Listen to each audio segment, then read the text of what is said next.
Okay, welcome back to Module 2 of Prompt Engineering 101 for Journalists. I'm Joe Amditis, and today we're going to talk a little bit about context for LLMs. We're going to talk about structured reasoning in the next video and structured prompts, and then we're going to get into some examples and some sample prompts and templates that you can use to save you time and to do more complex tasks with these tools. So first, let's talk a little bit about what context means when we talk about using LLMs for journalism.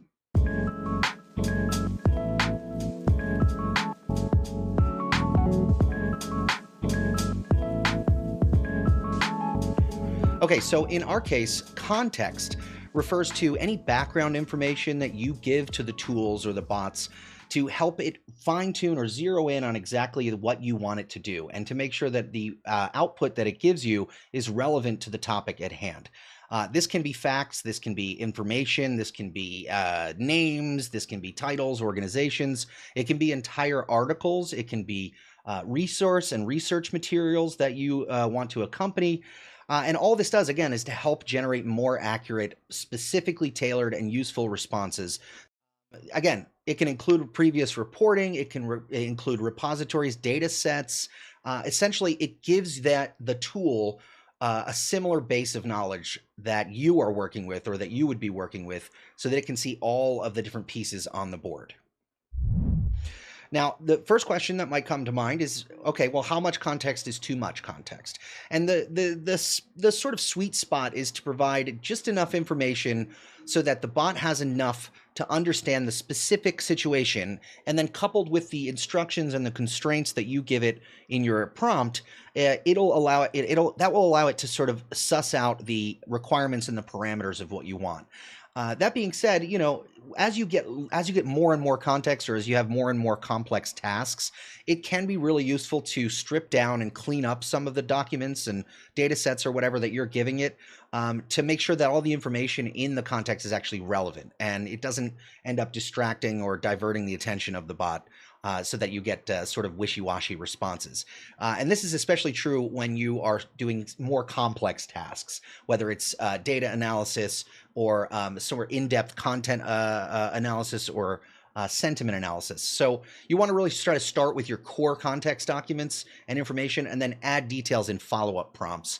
And of course, as we said before, there is an upper limit of how much information these tools can process per prompt and ultimately per conversation before they start to break down and sort of lose sight of the main thrust of the conversation. So when you're using those big long source materials, if we're talking about like a 120-page report or government document or a data set, some kind of public information, you want to make sure that you try to pull out, or at least at the beginning, pull out and highlight or clean up the most relevant portions, so that you can have it sort of really focus in on actually what you actually need. And of course, more context for more specialized or technical or locally specific topics is generally useful. This can be challenging, especially if you're trying to do different tasks and different aspects or exercises across multiple conversations or prompts back and forths with the models. So one thing people try to do, and is generally considered a best practice, is to sort of gather and collect a sort of foundational or bedrock context that you can reuse across different prompts. So for example, if you're working on a particular project or a beat, and there is a series or set of facts or information or documents that are core to all of the reporting you're going to do. Let's say you're covering a particular bill or ordinance. Obviously, the main core of that context would be the bill text or the language of the bill itself, or the ordinance itself. And as you continue to report out these stories, new developments may occur, and that's where it's important you can pull those little snippets or distillations of the key elements of those developments and pull them into a sort of central context document that changes and grows and adapts as the story changes or new information emerges. And again, going back to our prompt anatomy, that emphasis at the end, it can be really important sometimes to sort of remind the LLM or the model of those key constraints, conclusions, developments, and sort of summaries of previous conversations that are important for you to carry forward into new conversations. Because essentially, every time you start a new chat with one of these bots, it only remembers the information that is in that core context, or what you give it at the beginning of each conversation. So it's important to try to use things like custom instructions when possible, or in the case of ChatGPT or Claude, they're called projects or custom GPTs, which allow you to upload a set of documents or context materials into that project knowledge base that will carry with it across multiple conversations. It's just important to remember to update that core project knowledge base before moving on, or if there's any new developments that you want to carry forward into future conversations. So for journalism specifically, some of the obvious candidates for really important or crucial context documentation would be obviously key facts and figures or data points. We already mentioned the text or language of a bill or piece of legislation, transcripts, interview transcripts. Although with interview transcripts and long documents, again, it can be really useful to sort of synthesize and distill down to their key components or the key elements that you want the bot to remember or carry forward. It's also good to sometimes upload like a glossary of terms or a list of people in their positions and their titles, so that it understands the sort of the infrastructure or the arrangement of the players that are involved. This is especially true for whenever you're working on something that's super local, like a hyperlocal ordinance or a story that isn't likely to be included in the broad swath of training data that the model is working off of. This is also a great area where you can upload style guides, ethics policies, disclosure policies. Although I have had personally, I've had a little trouble getting it to adhere to specific elements of style guides, particularly title case. It always wants to write in title case, and we don't do that at the center. So I'm constantly having to tinker with it. It either writes it in all lowercase or it just forgets and writes in title case anyway instead of sentence case. And then, finally, you can include considerations about the audience or the angle or the perspective that you would like these responses to come from. So if you are an organization that only publishes language and copy that's in third person, you don't refer to organizations as they or their, you always refer to them as it. There's a whole range of rules and custom instructions or style guides that you can sort of tinker with and upload as additional context to sort of ground that model and all of its future responses in those considerations.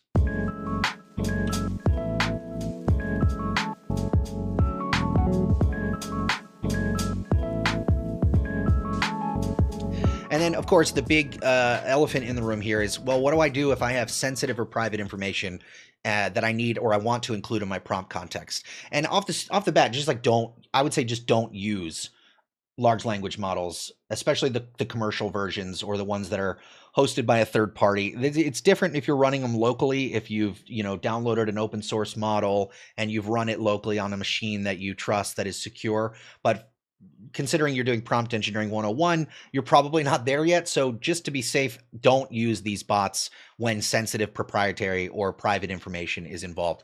You can consider maybe anonymizing some of the descriptions, giving, placeholder names or unique IDs instead of names. But even then, you do want to be careful, because even if you check the box that says don't use our content or your responses and conversations for training purposes, you just never know.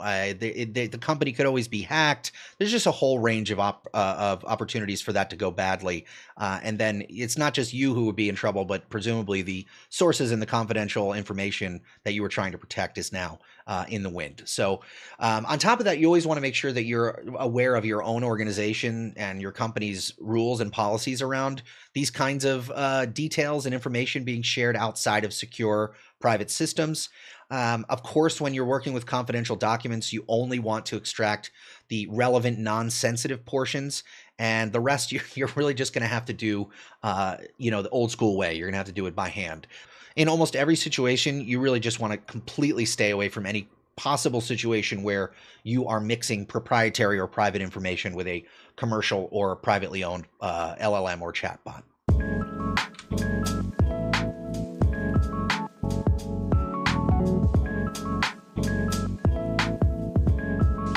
So the importance of context it really cannot be understated. The difference between a prompt response from a bot that is, a couple sentences long and one that includes a robust documentation base is night and day. It improves the relevancy, the accuracy, the usefulness of the responses.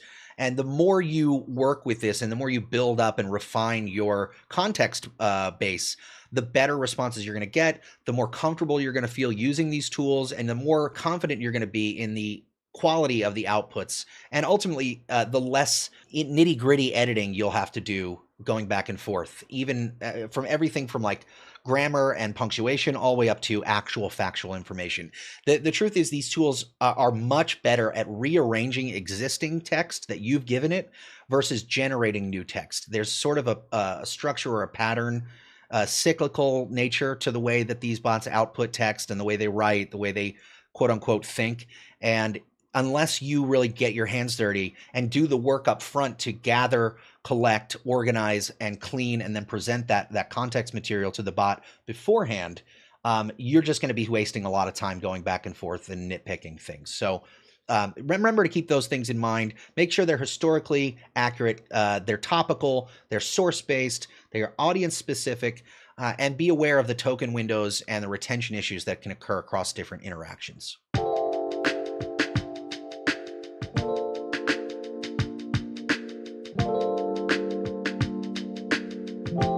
So just a few of the ways that adding specific and relevant and accurate context to your prompts can be applicable for journalism. One, long-form investigative reporting.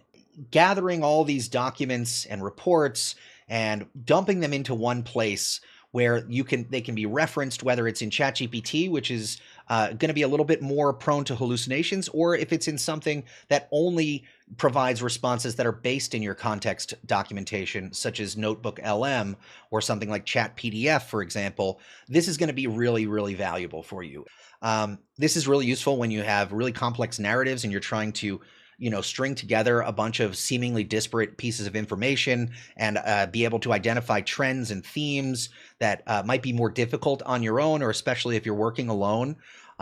This is really useful for multi-source fact checking or comparing conflicting statements. And we'll talk in the next video when we get into some of these examples and these templates of how you can implement these things.